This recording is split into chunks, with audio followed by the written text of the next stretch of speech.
Good morning. It's Monday, September 28th. I'm back with another interactive Bible study video. So, before we get started, I have a question for you guys. So, I left a post on my community page about this as well. Um, would you guys want to continue in the book of First Kings, or would you want to move over to the book of James? And here's why I ask. So, about a month and a half ago, my friend on here, Veronica, she has a channel as well. We were talking on the phone, and she was telling me how the Lord has her learning about Elijah. And so she was studying the book of First Kings. And so I told her, well, maybe we could read it together and take notes and then just compare with each other what we pick up. And so we decided from there to go ahead and do that. And then right after that, I got really, really sick with my digestive struggles, and I was down for an entire month. I was so sick. Um, so that kind of got put off, and then I recently have started getting back into it. So I decided to just kind of throw all my notes together in a video in these interactive Bible studies so that we could all compare notes together and read together. Um, but I've also been in the book of James, and I like this book because it gives a lot of information that helps me learn to apply it to my life. It talks about, how we're supposed to live as Christians and how to treat each other and all that type of thing. So I just really find the book of James interesting, and it's pretty short. I believe it's only 5 chapters. So I asked on my community post, would you guys prefer to stay in the book of First Kings, or would you rather do the book of James, or would you rather just do both? Which I was kind of hoping that people weren't going to say both because, to be honest, I really don't have a lot of time to be doing two different studies on here. I babysit all throughout the week. Sometimes I'm at home babysitting, sometimes I'm at other people's houses. And then on the weekends, for me, is family time um, with not just my husband, but my siblings and my nieces and nephews are always over, and the neighbors come over. So I don't really have a lot of time to be doing two videos, and I'm actually shocked that I was able to get up what I have. I guess it's all about prioritizing time, but I really would rather just stick to one book of the Bible so that I can have that extra time with family and my husband and just doing other things. So, everybody that answered so far said that they would only just prefer to do the book of James. So, um, but I'll just go ahead and give it a little bit more time. You can go ahead and comment down below what you would rather do, and then I'm just going to go by majority. So let me know if you want to stick with the book of First Kings. Would you rather do the book of James, or would you rather do both? And please, please be gracious and don't say both. Even though both have been really fun so far. And as soon as I upload this video, I'm going to go ahead and do another video on James chapter 1 because I already have that completed. And then just real quick, as far as schedules, when I'm going to be doing these videos, I had said in the beginning that I didn't want to kind of like set in stone any certain schedule to do these videos because of, my days are kind of crazy, and I could say, oh, I'll just do them on this day. But I have a lot of times in my life where certain things pop up, and um, just things come up unexpectedly, or things happen on a whim in my life for some reason, and I get distracted a lot, and somebody needs me, or I have to do something else. So I don't like saying, oh, I'll do it this day, and then something comes up.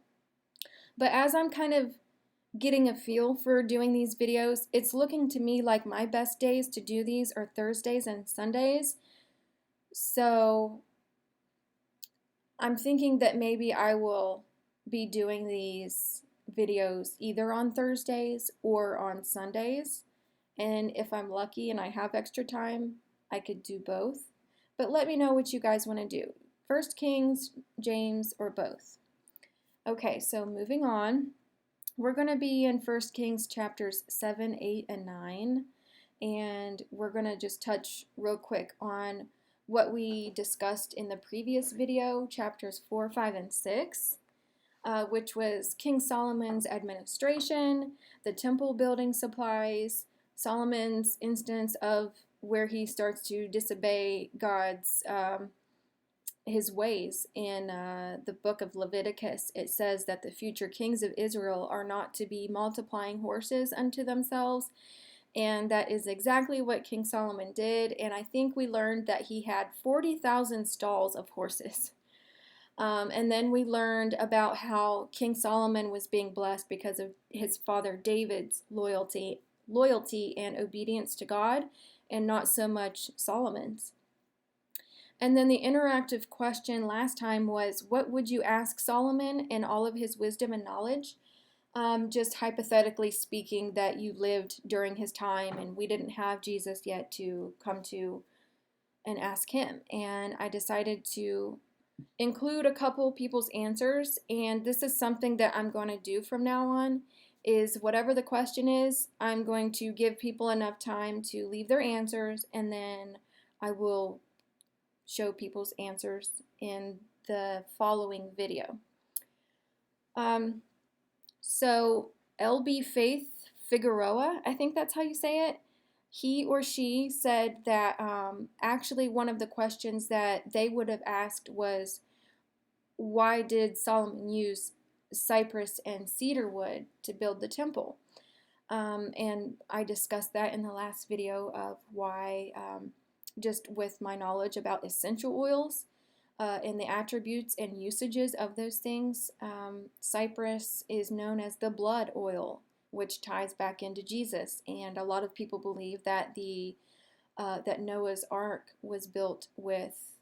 A lot of people believe that gopher wood could possibly be what we know today as cypress wood, and that's Cypress, if you want to look that up. And cedar wood, I could just imagine how amazing this temple smelled, being made completely on the inside of all cedar. If you've ever smelled a cedar chest, it's very calming, because one of the attributes of cedar wood oil is it's good for like anxiety. It helps keep you calm. And then they said the second question they had would be, what is the Messiah's true name? And like they said here, this would be hypothetically speaking, when we wouldn't have known yet about Jesus. And their third question was, how did King Solomon worship? And they would ask for him to explain it. And then Kiwi NZ2 said that they would ask, is the earth flat? Okay, and this is my coffee picture of the day, which I'm probably going to always include these. I've shared with you guys before that I love coffee, and this is how I do these videos. This is where I'm sitting at right now at my desk in my office. I always have a cup of coffee with me when I do these. And so I'm not a McDonald's person. I don't do fast food. I just don't have the digestive system for it, but from time to time I like to treat myself to their, this is an iced caramel macchiato with an extra shot of espresso. Sometimes it's not always on their menu, but if you ask for it, they'll make it for you, and it's delicious. So that is the coffee of the day. So let's go ahead and get into my notes for chapters 7, 8, and 9. Okay, so it took 7 years to complete the building of the temple. And then it took 13 years for King Solomon to build his own house. So more than twice as long as it took to build the temple. And so it took 20 years in all for both houses. And I just thought it was nice that he put the Lord's house before his own.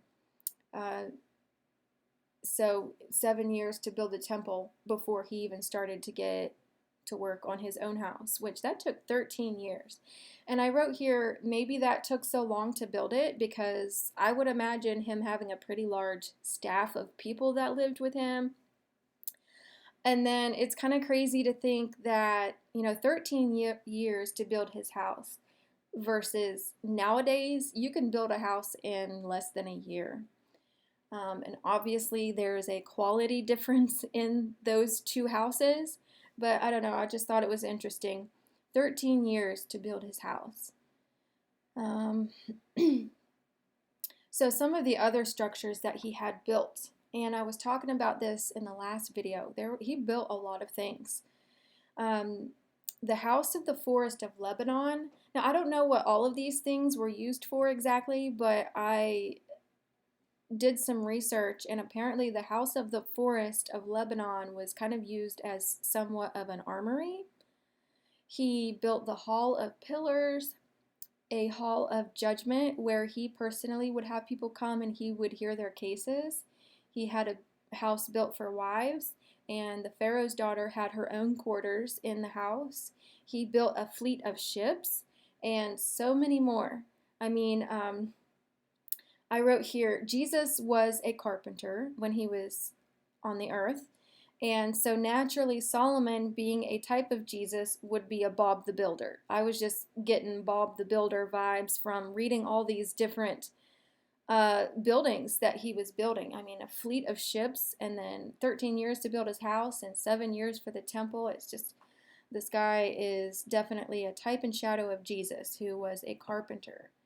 And I believe that when I first became a Christian, I didn't realize how everything God does is so strategically planned and everything has a reason.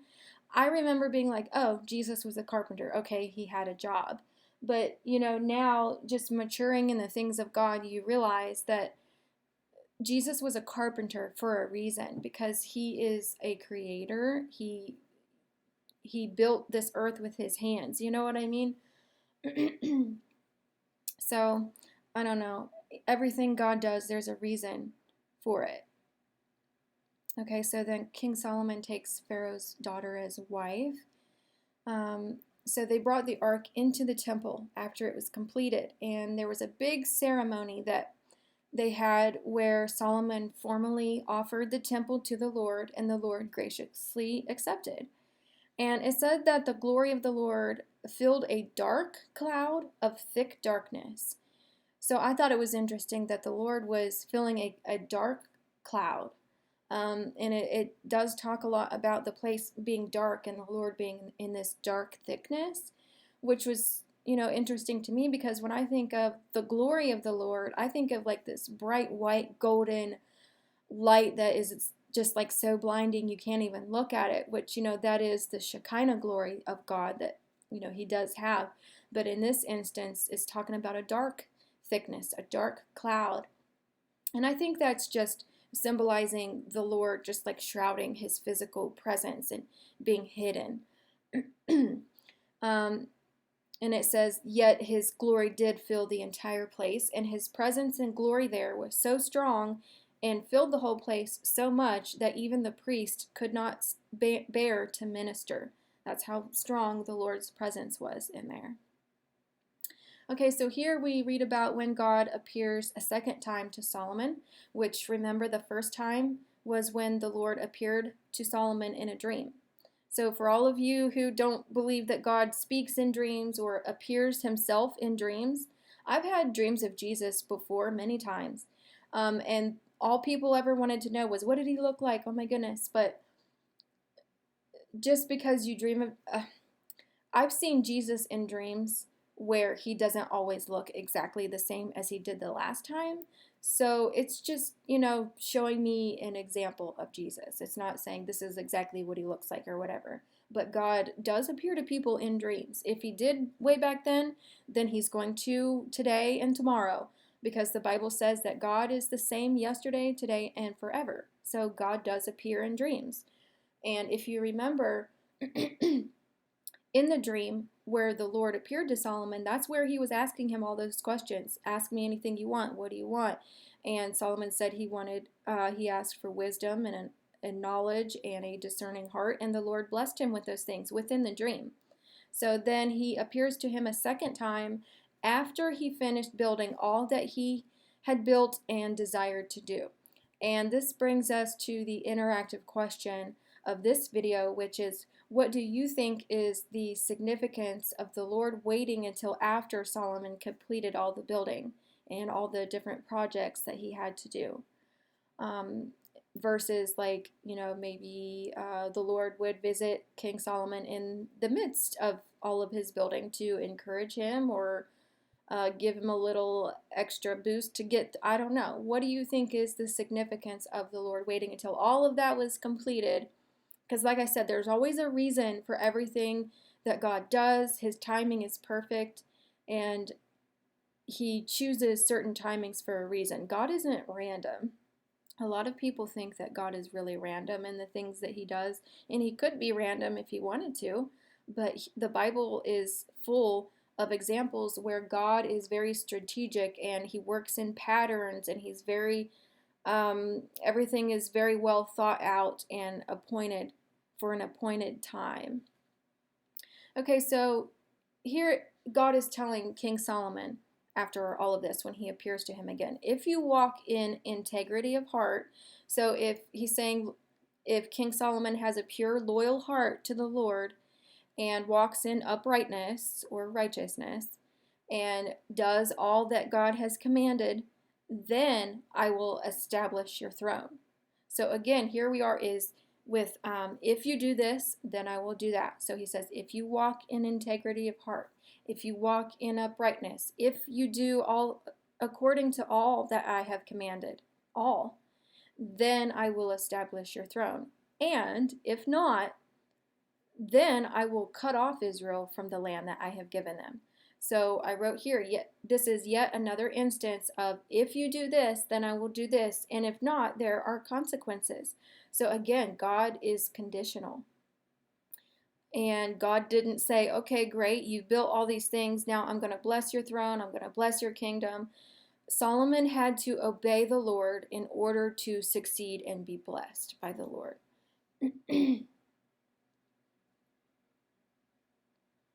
Okay, so here I just took this passage that says, because they forsook the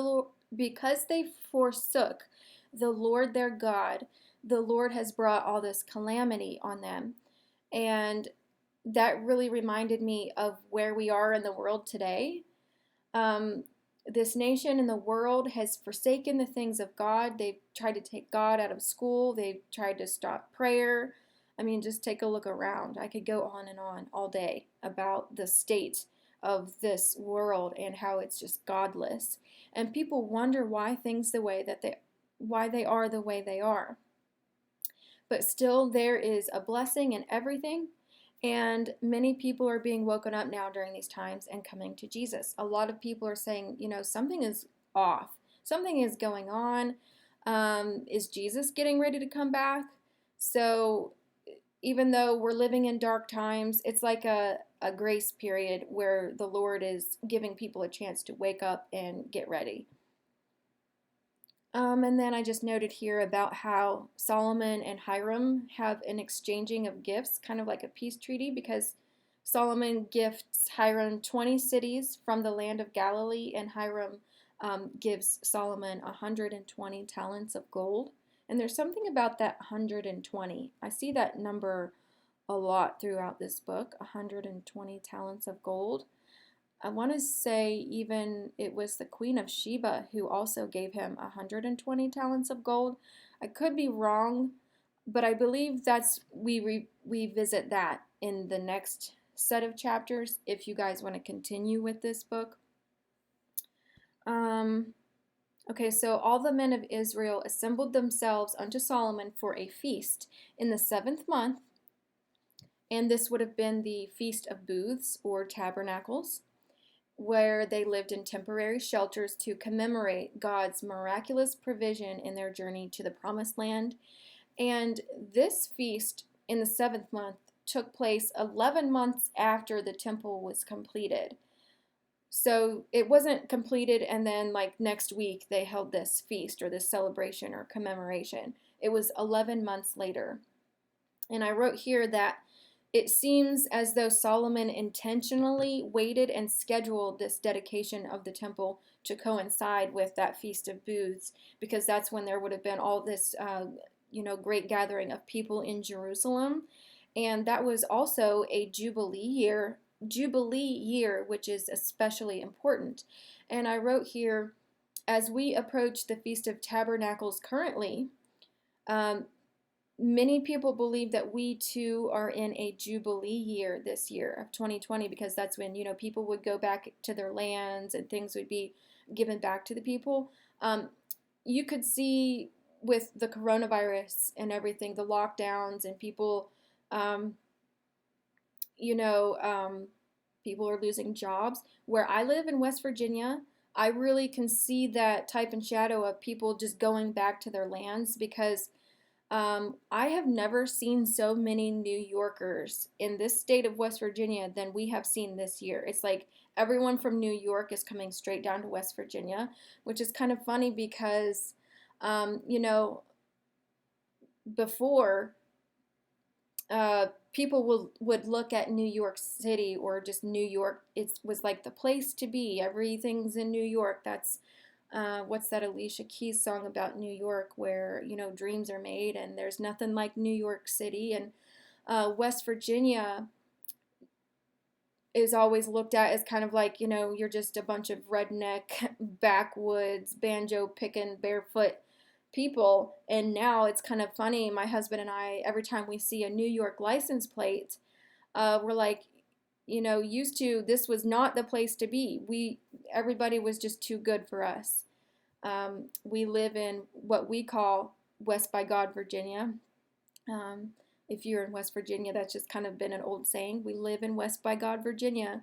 And now it's like everybody's flocking here because it's now the place to be, apparently, because we haven't had a lot of cases of COVID. I mean, I could get into that, but I'm not going to do that. But anyway, a Jubilee year is when, people are going back to their land and things are being redistributed, I guess. So a lot of people think that 2020 is a Jubilee year, and I know there's a lot of debate on that.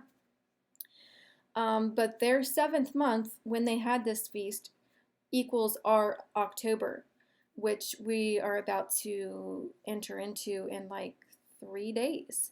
So I just thought it was interesting that we just so happened to be in this study right when we're about to enter into that same time also. So while they carried the Ark of the Covenant, if anybody were to touch it other than the poles that were used to carry it, it would result in that person's death. And I wrote here, to me, this reflects on God's holiness. No one could approach him except on his conditions. But today, through his son, Jesus Christ, everyone has access to God. And also, only the priests could touch the ark, the poles. And, okay, so only the priests. And Revelation tells us that we are priests. We are made kings and priests unto God through Jesus Christ. And Jesus Christ is the only way to God's presence. So I thought that connection there with only the priests being allowed to be the only ones to touch it, and we are priests as well. We can now go directly to God the Father through his Son, Jesus Christ. Okay, so on the way to the temple, they sacrificed so many animals to God as thank yous that they could not be numbered. So they basically gave so many thank offerings to God that they lost count. So they were very thankful and gracious, and there was a lot of thanksgiving going on. And I was talking about this time of Thanksgiving a few weeks back when a lot of people were having dreams that Thanksgiving was canceled. And I was wondering if it was speaking about this time that we're actually about to enter into now. So this was to show their gratitude to God for giving them the ark, which symbolizes God's presence with them. So these were offerings of thanks, and there were so many that they lost count. And I just wrote down here that, it's amazing to see how far gone we are. They were just giving so much to God, so many animal sacrifices that they just didn't even care. They didn't count them anymore. They just kept giving and giving. They were so thankful and in just celebration and joy. And now some people wouldn't even sacrifice an hour of TV to spend with the Lord in prayer or in His Word. That's how far gone we are, and it's really sad to think about that.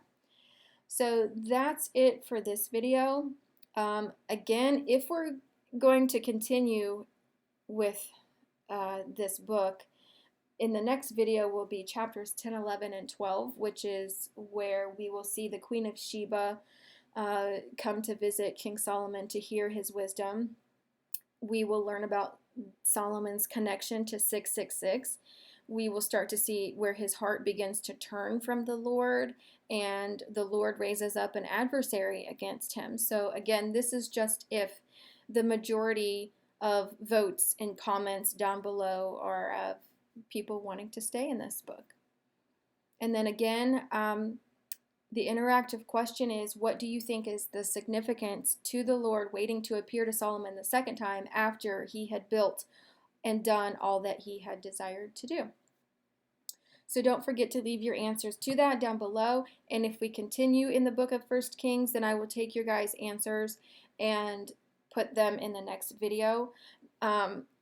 If you don't see your answer in this video, for some reason YouTube doesn't always notify me of every single comment. I have to like manually go back to the video and scroll down through, and sometimes I never get any notifications of people's comments, and I don't end up seeing them until much later. So it's not that I'm like purposely not including you. If I get your comment by the time that I do this video, I will definitely include it in the next one. And I'm going to be doing this in the book of James as well, the interactive questions. So I'm going to end this video here, and then I'm going to go ahead and get started uploading the next video, which is James chapter 1. So again, let me know what you guys want to do, and I'm just going to go by majority. So I hope you guys enjoyed this, and I will see you in the next video. Bye.